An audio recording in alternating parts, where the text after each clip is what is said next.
नमस्कार. माझं नाव डॉक्टर मंजुश्री कोठेकर आहे. मी एक फर्टिलिटी आणि IVF स्पेशालिस्ट आहे आणि मी आर्ट फर्टिलिटी क्लिनिक मुंबई इथे as a senior IVF consultant practice करते. तर आज मी तुमच्याशी याच विषयावर बोलणार आहे की तुम्ही घर बसल्या कुठल्या फर्टिलिटी टेस्ट करू शकता. तर बेसिकली तुम्हाला घरी बसून काही टेस्ट करता येतील, त्याच्यामधून तुम्हाला तुमची फर्टाईल विंडो कळेल. फर्टाईल विंडो म्हणजे तुमच्या सायकलमधला तो काळ ज्याच्यामध्ये तुमचं ओव्हम जे एग आहे ते रिलीज होण्याचा टाईम आहे अराउंड नियर अबाउट, आणि त्यावेळेस तुम्ही रिलेशन्स ट्राय केले तर तुमची प्रेग्नंट व्हायचे चान्सेस मॅक्झिमम असतील. तर त्यासाठी दोन बेसिक टेस्ट आहेत. एक तर आहे की तुम्ही कॅलेंडर मेथड वापरू शकता.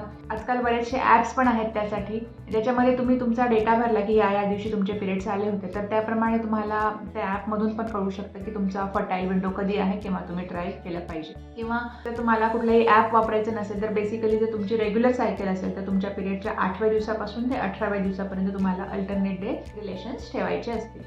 दुसरी एक मेथड आहे ती म्हणजे home based urinary LH kits. ते ओव्हुलेशन डिटेक्ट करणारे किट्स आहेत. त्याच्यामध्ये 3-4 दिवसांसाठी तुम्हाला टेस्ट करायची असेल. त्यामध्ये लिहिलेलं असतं की तुम्ही टेस्ट कशी करायची आहे, कोणत्या वेळेसचं युरिन सॅम्पल कशा प्रकारे टेस्ट करायचं आहे वगैरे वगैरे. त्यावरच्या इन्स्ट्रक्शन्स फॉलो करून तुम्ही ते युरिनरी LH किटनी टेस्ट करू शकता आणि तुमचा फर्टाईल विंडोच्या पिरियडमध्ये तुम्ही ट्राय करू शकता.